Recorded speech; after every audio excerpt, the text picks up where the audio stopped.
9 de noviembre de 1987. 9:20 de la mañana. Marbella, Málaga. La pequeña Melody iba caminando de la escuela a bordo de un lujoso BMW, conducido por su hermanastro. De pronto, una furgoneta se les cruzó deteniéndoles el paso y un coche por detrás les impidió la huida. 4 hombres encapuchados y armados se llevaron con ellos a la niña, que gritaba de miedo e impotencia. España quedó paralizada ante la noticia que abrió los telediarios. La hija del magnate Raymond Nakacheam y de la cantante Quimera había sido secuestrada. 3 días después, los captores mandaron un mensaje claro. O la familia pagaba 1.500 millones de pesetas, o Melody no saldría con vida del lugar en el que permanecía retenida. Este es solo uno de los muchos casos de secuestros de menores que se han perpetrado a lo largo y ancho del mundo. Otros, como el de Jaycee Dilagar y el de Shaun Horbeck, presentan detalles realmente sorprendentes. Después de años de encierro, a veces de casi 2 décadas, las víctimas entablaron una extraña amistad con los agresores. Es el síndrome de Estocolmo. Personas que llegan a sentir cariño por sus secuestradores, por sus violadores. Esta noche, además de conocer las crónicas más escalofriantes de secuestros infantiles, analizaremos con especialistas claves que nos ayudarán a entender cómo funciona una mente humana en un estado límite. Esta noche, abrimos el expediente Secuestros de niños. De todos los secuestros ocurridos en nuestro país, al menos de los que tuvieron un final feliz, el más popular, el más mediático fue sin duda el de Melody Nakacheam. Los medios informaron a diario sobre el desarrollo de las investigaciones. Y por suerte, todos pudimos ver en televisión de qué manera, tras un intenso operativo, Melody pudo abrazarse de nuevo a sus padres. Antes de narrar la cronología de este secuestro, sería bueno explicar quiénes eran los padres de Melody, porque ambos fueron personajes muy populares en la España de los 80. José Manuel Frías, buenas noches. Buenas noches, Adolfo. ¿Quiénes eran este matrimonio? Bueno, Raymond Nakacheam era sobre todo conocido en el círculo social de Marbella. Este empresario libanés, fallecido en 2014, había amasado una importante fortuna con sus negocios y finalmente se instaló en el corazón de la Costa del Sol. Allí tenía una mansión que precisamente tenía el nombre de Villa Melody y que hace no mucho salió a subasta. Por su parte, Quimera, su esposa, coreana de nacimiento, era popular en el mundo de la música. Se dedicaba a la ópera como cantante y era una vocalista bastante singular, por ejemplo. Bastante exótica. Sí, exactamente. Y de ella se decía algo muy curioso, y es que era capaz, al parecer, de romper un cristal, una copa, con solo la vibración de su voz en tono agudo. Y bueno, de este matrimonio nacieron 2 hijos, uno Melody y su hermano Amir. El lunes 9 de noviembre de 1987, la noticia saltó a los medios de comunicación. La hija de un magnate de los negocios había sido secuestrada en Marbella. La niña, por cierto, tenía solo 5 años y muchos temieron lo peor. ¿Cómo se produjo el secuestro? Aquella mañana del 9 de noviembre del 87, a eso de las 9:20, Melody salió de su casa en la urbanización Atalaya Alta, acompañada de su hermanastro, que la va a llevar al colegio en Estepona, cerca, a bordo de un lujoso BMW. Tan solo unos minutos después, una furgoneta SEAT se cruzaba en el camino. El hermano de Melody no pudo hacer otra cosa que parar el coche en seco, y en ese momento otro coche aparece por detrás para impedir la huida. Fue entonces cuando salieron de la furgoneta 4 hombres encapuchados, armados con pistola y con un rifle de repetición, y aquellos desconocidos cogieron a la niña y se la llevaron. Raymond Nakacheam, padre de Melody. Mi hijo regresó corriendo a casa, 10 minutos, 15, diciendo, que Melody estaba secuestrada. Me ha dicho, me habrían matado y posiblemente el resto de los que están en el coche. He dicho a él, tú debías morir antes de dejar a esta gente secuestrar a Melody. Y desde este momento hasta hoy no somos amigos. Después de 3 días de auténtica desesperación, la familia Nakachan recibió un mensaje de los secuestradores. Exigían el pago inmediato de 1.500 millones de pesetas o la niña moriría. ¿Aló? Señor Nakachan. Sí, yo soy. Son las personas que llevamos su hija ayer. ¿Qué? Son las personas que llevamos su hija ayer. Le dejamos una carta al chofer ayer. Mira, no hablo muy bien español yo. Le dejamos una carta al chofer ayer. Al ¿Qué? chofer del BMW le dejamos una carta. ¿La recibió? ¿Tú es el chofer? No, al chofer del BMW. Tenía una carta ayer. Le dimos una carta. ¿Usted la tuvo? La carta. Sí. Un momento, yo no hablo muy bien español. Aquí mi compañero. No, llamaré en 2 minutos. Ok, ¿posible inglés? Ricardo Ruiz Coll, comisario del Cuerpo Nacional de Policía en Estepona. El primer paso que yo proponía era no pagar. Entablar, contacto con ellos, pero no pagar, porque si se paga, pues... si se paga, para mí pensaba que podía matarla, ¿no? Porque la chica a lo mejor los días que podía durar el secuestro podía reconocer a los secuestradores y podía hablar. Y, en fin, se me ocurrió decirle eso, que corría el riesgo de que la matasen, lógicamente. José Manuel, ¿se explicaba en esa nota de qué manera tenían que entregar el dinero? Sí, ese dinero tenía que estar repartido entre dólares, marcos alemanes, francos suizos, francos franceses y también pesetas, y todo ello en billetes usados. Esta petición alentó la esperanza de los padres de Melody. Su madre Quimera salió incluso en televisión pidiendo a los captores que trataran bien a la niña, que la lavaran, que peinaran su pelo, pero Raymond exigió, eso sí, una prueba de que la niña seguía con vida, y por eso pidió una foto de Melody con el periódico del día en las manos. Esa prueba llegó 24 horas después, el 16 de noviembre, pero no llegaba sola. Los secuestradores advertían de que al día siguiente se cumplía el tiempo para pagar el rescate. ¿Se planteó el padre pagar el rescate íntegro? Hombre, de haberlo tenido lo habría pagado, pero tuvo que decir a los secuestradores que no tenía esa cantidad.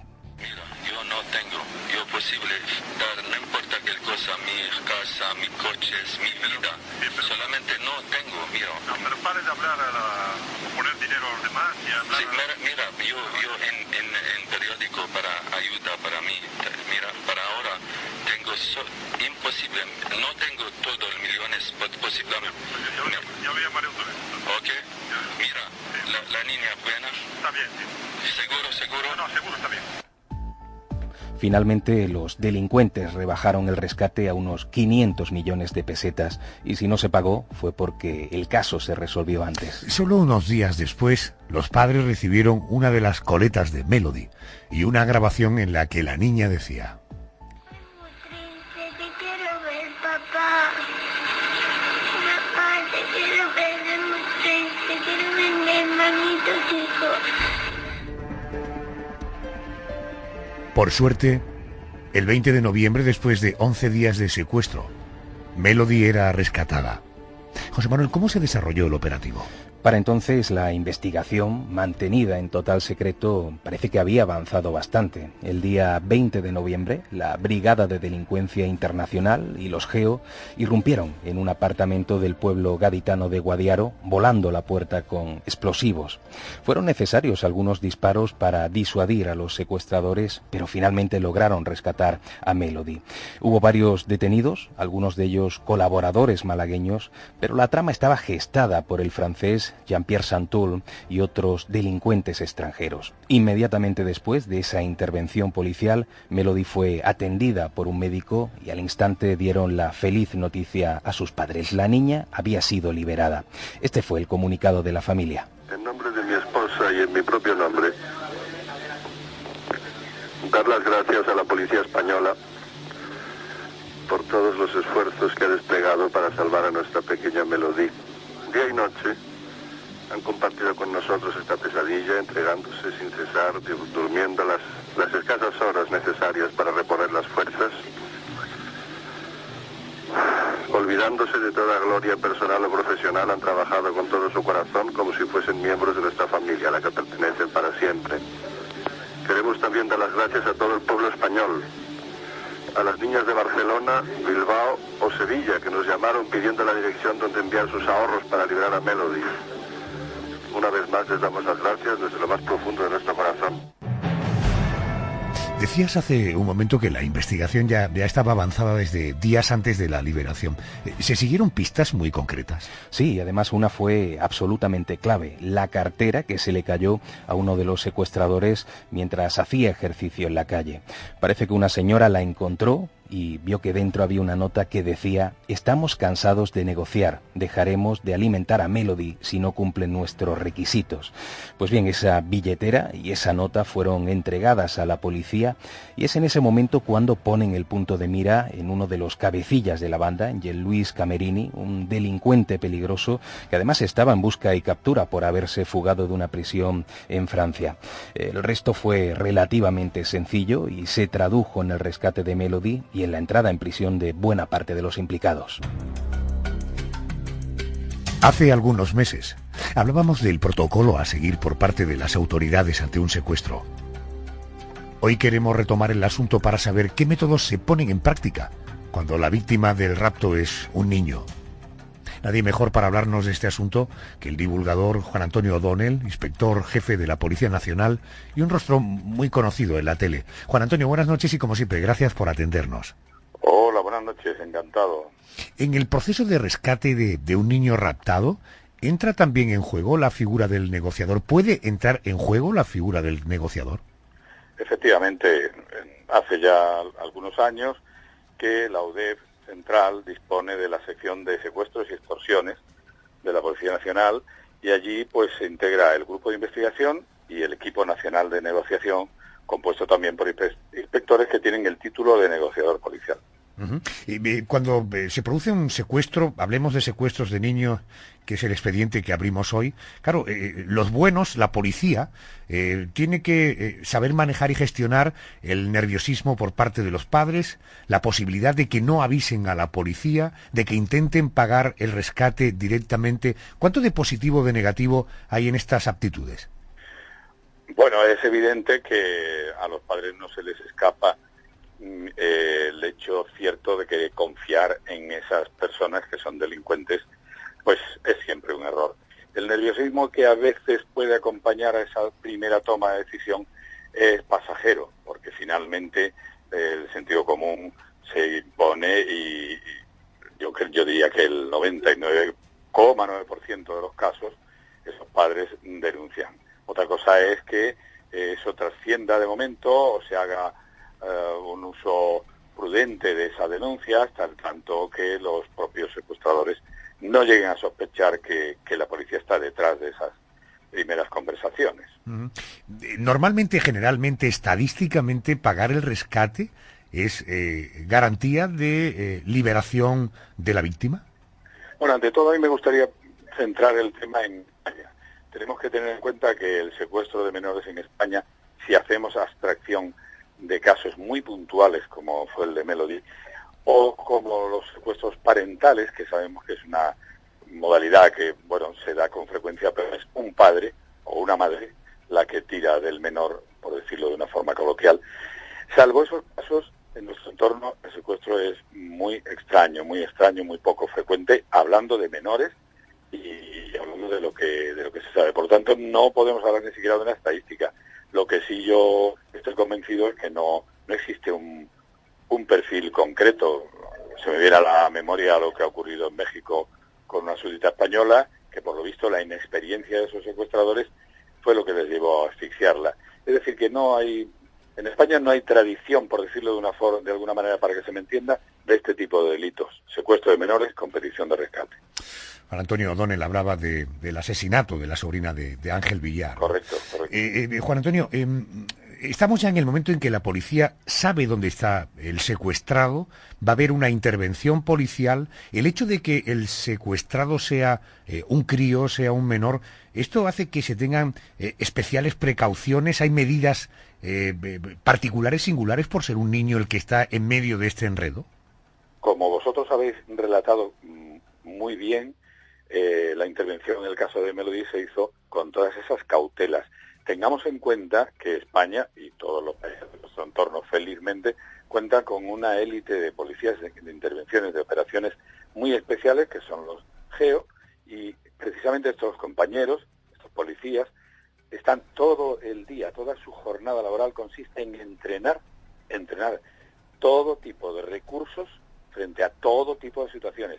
Son, digámoslo así, y así me gusta a mí explicarlo cuando tengo que hacerlo, incluso ante niños que nos visitan en la comisaría y demás, son los cirujanos. Y entonces, claro, pues un cirujano cuando opera a un niño tiene mucho cuidado, ¿no? Pues exactamente igual. Nuestros policías del GEO tienen tal experiencia que incluso al lado de Melody estaba uno de los delincuentes y solo se limitaron a herirlo y no corrió la niña ningún peligro. Uh-huh. Es probablemente el caso de Melody, el secuestro infantil, digo, en nuestro país, probablemente digo más mediático, el que más también te ha impactado a ti. Sí, lo has dicho muy bien. Hay que tener en cuenta que ese trabajo lo hicieron compañeros míos que estaban perfectamente entregados, como dice el padre, a su tarea. Fueron muy profesionales y además, tengo que decirlo así, que se trabajaron todas las opciones, pero a mí me impactó porque es que la niña era muy pequeña, es que tenía 5 años. Eso es una cosa que no te deja impasible, ¿no? Ocurrió poco después de ocurrir en Málaga lo del niño pintor y la verdad que a sensu contrario, pues no tuvimos la misma suerte en el caso del niño pintor. Apelando a tu experiencia, estamos viviendo ahora el día a día. No sabemos muy bien cómo calificarlo, si secuestro, si huida de Diana Quer, esta chica que desapareció en Galicia. Tu olfato profesional, naturalmente falta información sobre la investigación, comprendo todas las limitaciones, pero de forma intuitiva, ¿qué crees que ha podido pasar ahí? Pues que estamos hablando de algo muy complicado en el sentido de aventurar criterios. A mí hay solamente una cosa que siempre me preocupa y son los días que van transcurriendo. Para los investigadores, esas 24 horas se van acumulando y cuando ya se convierten en días, en semanas, y creo que ya ha hecho un mes, sinceramente los pronósticos se ven, mejor dicho, como un poquito más negativos, aunque es verdad que la Policía de la Guardia Civil trabajamos con la perspectiva de que vamos a salvar a la víctima y de que vamos a esclarecer los hechos. Si no, es el leitmotiv. Sin ese leitmotiv no se trabaja con la misma intensidad. Todo nuestro apoyo a los que nos cuidan. Juan Antonio, gracias por atenderme y buenas noches. Siempre a vosotros, buenas noches. Gracias. Vamos a dejar ahora España para viajar a California. Allí se dio lugar uno de los secuestros más surrealistas de la historia, que afortunadamente tuvo un final feliz. La víctima tuvo que convivir durante 18 años con su secuestrador e incluso tuvo 2 hijos, fruto de las relaciones sexuales a las que le obligaba. José Manuel, ¿cómo comienza la historia de esta niña, de Jaycee Lee Duggar? Jaycee, de 11 años, fue secuestrada en la mañana del 10 de junio de 1991. Iba andando hacia el colegio cuando de repente apareció un coche del que salieron 2 personas que se la llevaron a la fuerza. La dejaron inconsciente usando una especie de taser, una pistola de electrochoque, pero aunque hubo varios testigos, parece que a ninguno le dio tiempo a hacer nada por evitar el rapto. Esos 2 individuos eran el pederasta y violador, ya condenado además anteriormente por sus delitos sexuales, Philip Garrido, un hombre de 60 años, y su esposa, Nancy, de 56. El siniestro matrimonio se llevó a la niña a su casa, a más de 250 kilómetros del domicilio de Jaycee, y bueno, las primeras semanas la mantuvieron esposada, la mantuvieron encerrada en un cobertizo, aunque poco a poco se le fue dejando algo más de libertad. Cuando hablamos de Philip Garrido, hablamos, como decías, de un pederasta, violador, ya había estado en la cárcel por sus delitos sexuales. Resulta evidente que abusaría sexualmente de Jaycee. Efectivamente, Philip además no tardó mucho en entrar en acción. Aunque al principio visitaba a la niña solamente para darle comida, en una ocasión se desnudó delante de ella, la obligó a meterse en la ducha con él, y desde aquel momento Jaycee se convirtió en una especie de juguete sexual para el pederasta, pero todo ello con el conocimiento y con el consentimiento de su esposa Nancy. A esas relaciones sexuales con la niña él las llamaba carreras. Philip se drogaba y violaba a la niña durante horas y horas, vistiéndola previamente como una prostituta y atándola con cadenas y con cuerdas, mientras en la televisión ponía películas pornográficas. Jaycee contó tiempo después que su raptor le dijo que tenía un problema sexual y que si ella se dejaba, estaría evitando que violara a otras niñas en la calle. Pero me imagino que habrá quien se pregunte, yo me pregunto, ¿por qué la niña no intentó huir cuando tuvo más libertad de movimiento? Porque creo que llegó un momento en el que pudo haber escapado sin ningún problema.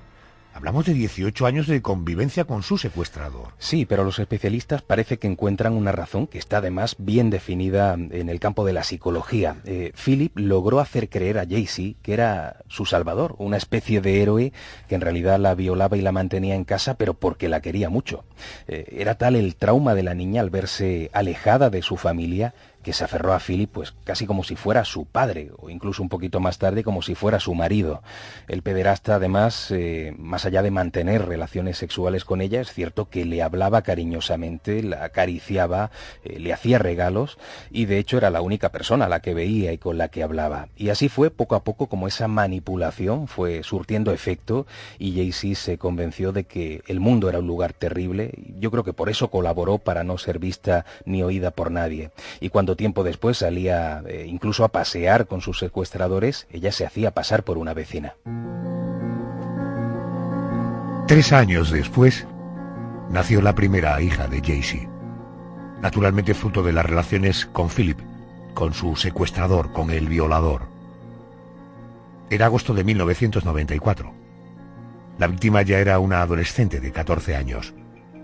Dio a luz a la niña dentro de la jaula en la que vivía. Más adelante, en el año 1997, nació su segunda hija. ¿De qué manera se descubrió este larguísimo secuestro? Todo comenzó cuando, con el paso de los años, Philip empezó a confiarse demasiado. Por ejemplo, llevaba a sus 2 hijas a pasear a la calle, pero yo creo que el punto de inflexión fue una vez que tuvo que ir a la Universidad de California para una reunión con la policía y se llevó a las 2 niñas. Los agentes, al ver al pederasta con ellas, lo citó al día siguiente para interrogarlo. Y ese día Philip llevó a Jaycee y la había preparado para que contara que había huido con sus 2 hijas de un marido maltratador. Aunque al principio la chica mintió, pronto se puso nerviosa y descubrió la jugada.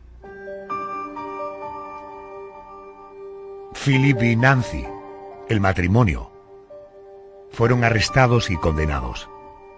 Él a 436 años de cárcel. Ella solamente a 36. El 26 de agosto de 2009, Terry, la madre de Jaycee, recibió una llamada en su trabajo.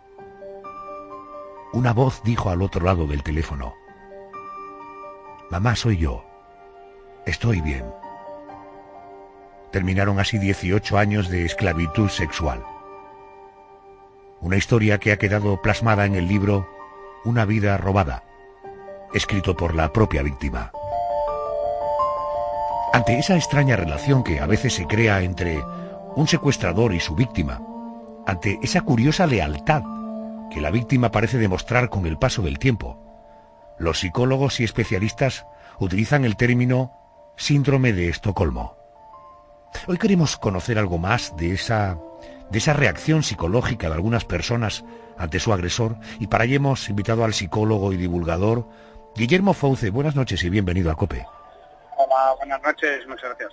¿De qué manera coloquial y sencilla que podamos entender se puede definir el síndrome de Estocolmo? Bueno, es una respuesta a la necesidad de encontrar sentido a lo inexplicable. Ante una situación de trauma permanente, de situación ilógica, alguien o cualquiera de nosotros en realidad necesitaría encontrar un sentido. Entonces, reducimos o cambiamos la realidad para sobrevivir. Pensamos quien tenemos delante no es lo que parece y modificamos las formas de vivir, ¿no?, sobre ello. Es como una sensación, supongo, de bienestar que siente la víctima cuando el secuestrador o el violador deja de agredir. Es decir, cuando dejan de golpearme y solo me insultan, empiezo probablemente a tenerle cierto aprecio a este monstruo, ¿no? Bueno, es muy típico en los casos de maltrato el que haya subes y bajas, ¿no? El que de pronto sea el mejor hombre del mundo, el que esté tratándome y me haga regalos y me cuide y me mime, y de pronto sea lo contrario, ¿no? Y es muy típico también, como dices, el que se ponga el umbral muy alto y después se vaya reduciendo y entonces yo sienta cierto alivio, ¿no? Al final son estrategias de supervivencia por parte de la víctima, ¿no? La víctima necesita entender qué está pasando, necesita buscarle un sentido, necesita, y ese sentido a veces es algo habré hecho para que pase esto, y a veces llega en casos extremos, y claro, son de mucho tiempo, a deformar la realidad para conseguir sobrevivir. Bueno, incluso he leído sobre este asunto que el propio secuestrado, la propia violada, el propio maltratado o maltratada, puede tener momentos de o sentido incluso de la culpabilidad. Yo he sido quien ha provocado esto, ¿no? Sí. Mira, una de las cosas que nos pasan a cualquiera de nosotros es que necesitamos encontrar un sentido a la vida, ¿no? Necesitamos pensar que el mundo es justo y que las cosas pasan por algo, ¿no? Bueno, pues cuando no hay un sentido, solemos o podemos deformar la realidad para pensar que algo habremos hecho nosotros para merecer esto. Le pasa mucho a las personas que han sufrido violencia en catástrofes o a las personas que han sufrido maltrato, ¿no? Algo habré hecho, ¿por qué a mí? Y necesito encontrar ese sentido porque es algo fundamental, ¿no? Doctor, yo creo que ese es un momento en el que se desata ese síndrome, pero a partir del momento en el que ya se ha hecho clic y se desata ese síndrome, la forma de actuar del secuestrador influye a que a partir de ese síndrome de Estocolmo inicial pueda haber incluso sentimientos de cariño. Bueno, en el secuestrador o en quien tengamos delante no tanto. Lo que hay es como bajar los brazos y asumir la realidad, ¿no? Construir una realidad alternativa. Ahí la víctima de alguna manera se ha quebrado y se ha adaptado a las circunstancias, se ha adaptado al contexto y va a deformar todo lo que pase a partir de ese momento y va a construir una vida paralela, pero como digo, como estrategia fundamentalmente de supervivencia, ¿no? Estoy hablando con Guillermo Fouce, él es psicólogo, divulgador. Guillermo, hay un término síndrome de Estocolmo doméstico que hace alusión a la lealtad de algunos niños hacia sus padres abusadores o la lealtad de mujeres hacia sus maridos maltratadores. ¿Aquí también hablaríamos del mismo trasfondo psicológico? Sí, y hablaríamos además de un dilema o una contradicción. Es mi padre y sigue siendo mi padre, ¿no? Y los padres quieren a sus hijos, por algo estará haciendo lo que está haciendo, ¿no? Y en el caso de las mujeres, en muchos casos es algo habré hecho, como decía yo, para que esto ocurra, ¿no? Y por tanto, para reducir el nivel de sufrimiento y de tensión que me produce eso, acabo justificándolo, ¿no? Acabo justificándolo a veces buscando razones en mí mismo. Es racional y es difícil además de desmontar, porque cuesta mucho confrontar con la realidad, porque además hay que confrontarse nuevamente con el dolor, hay que reabrir heridas para que la persona asuma lo ilógico y lo irracional del pensamiento deformado que ha hecho para adaptarse a las circunstancias, ¿no? Y este síndrome podría llamarse síndrome de conexión o de desconexión, sin embargo se llama de Estocolmo. ¿Esto por qué? Bueno, básicamente porque es donde se produjo en los primeros secuestros y donde se le puso el nombre un poco por esa cuestión, ¿no? No tiene más misterio ni tiene más información añadida a la cuestión. Correcto. Guillermo, gracias por atenderme. Gracias y buenas noches. Gracias a vosotros. Buenas noches. José Manuel, hemos hablado de dos niñas, ahora quiero que hablemos del secuestro de un niño. ¿Cuál sería la crónica del rapto del norteamericano Sean Horbeck? Sean era un chaval de 11 años que en octubre de 2002 salió a dar un paseo en bicicleta cerca de su casa en una zona de campo en Missouri. El secuestrador era el administrador de una pizzería, Michael Devlin, un hombre de 41 años. Lo llamativo de este caso es que se produjo ese síndrome de Estocolmo del que acabamos de hablar, que provoca que la víctima víctima pues llegue a querer a su raptor. Este chico estuvo 4 años retenido y aunque Sean era violado con frecuencia, nunca intentó escapar, nunca intentó llamar la atención, a pesar de que todo ese tiempo salió a la calle con Michael. O sea, fueron juntos a restaurantes, a centros comerciales, incluso tuvo acceso a internet y a un teléfono móvil. Y por lo que cuentan, ambos bromeaban al ver las noticias del secuestro en la prensa. Durante sus años de cautiverio, llegó a hacer amigos, aunque a ninguno le habló de su pasado y se hizo pasar por el hijo de su secuestrador.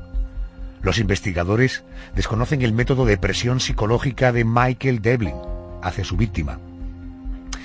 Esa presión psicológica logró una cierta fidelidad, o una extrema fidelidad como aquella, aunque creen que pudo ser amenazado, es decir, que mataría a toda su familia si se escapaba. ¿En qué momento fue liberado este chico? Pues fue puramente circunstancial. Michael Devlin secuestró a otro adolescente, a Ben Obi, de 13 años, justo al bajar del autobús escolar. Parece que un niño tomó la matrícula de una camioneta sospechosa, la policía siguió ese rastro y dio con la vivienda del pederasta. Allí se encontraron con el recién raptado y con Sean Orbeck, que entonces tenía 15 años y que por supuesto fue rápidamente devuelto a sus padres. Michael Devlin, el secuestrador y pederasta, fue condenado a 3 cadenas perpetuas en una cárcel de la propia Missouri. Son muchos los casos de secuestros infantiles con final feliz que no tenemos tiempo de contar hoy. Casos como los de Elizabeth Smart, Fusako Sano o Natasha Campus. Secuestros largos y que a veces han provocado una extraña relación entre captor y víctima. Algunas de esas historias pasarán a formar parte de un futuro expediente en la Crónica Negra.